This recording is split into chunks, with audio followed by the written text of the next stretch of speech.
Hello kids, I'm Priyanka and I'm back again with my new chapter, Childhood. This lesson is an extract from Gandhiji autobiography titled The Story of My Experiment with Truth. Here it describes some incident of his childhood. Gandhiji was then about 12 years old. The incident he described had a deep impression on his young mind. Read this incident and then think how different Gandhiji was from other child at his age.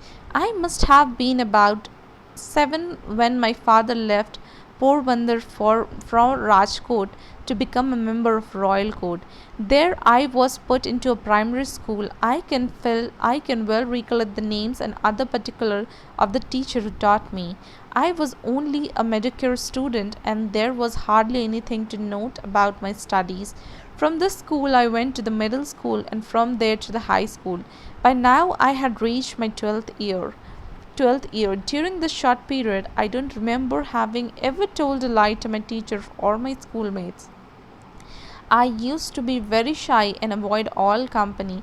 Many books in my lesson were my sole companion. To be at school at the stroke of an hour and to run back home as soon as the school closed. There are many daily habit. I literally ran back because I could not bear to talk to anybody. I was even afraid to lest anyone should poke fun at me.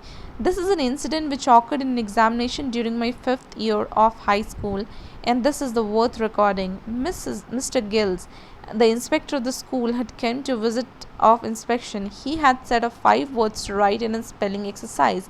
One of the word was kettle. I had misspelled it. The teacher tried to prompt me with the point of his boot, but I would not be prompted.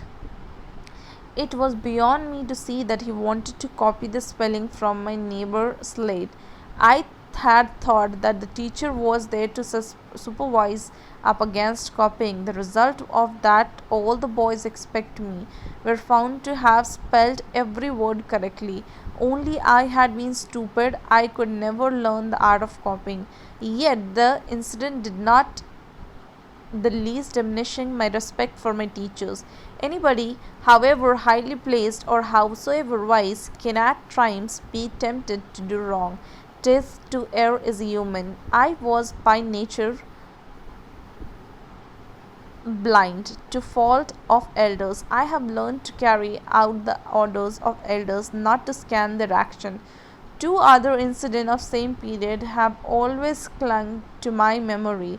I never had any taste of reading beyond my school books. However, I disliked many taken to task by my teacher as much as I disliked deceiving him. Therefore, the daily lesson had to be done, but often without my mind in them. Thus, there of course no question of an extra reading, even the lesson could not be done properly. But somehow my eyes fell on the notebook that my father had bought. It was Shavna Pritibhak Nataka, a play for Shravana devotion to his parents. I read it with deep interest. About the same time, there came to our place a group of itinerant showmen. One of the pictures they showed was of Shavana carrying his blind parents on pilgrimage. He carried them to the soldiers by means of silving. The book and the picture deeply touched my heart. Here is an example for us to copy. I said to myself, the painful lamp of the parents' hour Shavana's death is still fresh in my memory.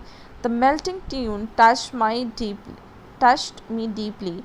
I played it on the concertina my father had bought for me. I remember a similar incident connected with another play. Just about this time, I got my father permission to see a play named Harichandra, it performed by certain dramatic company.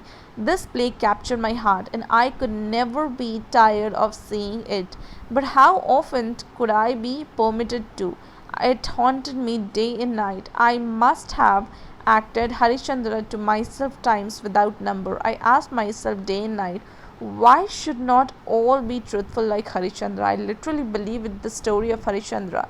The thought of it often made me weep. It inspired me one ideal to follow truth and to go through all the ordeals Harichandra had gone through. Both Harichandra and Sharvana are living realities for me. I am sure I should be moved as before as if we read those play again today. Thank you.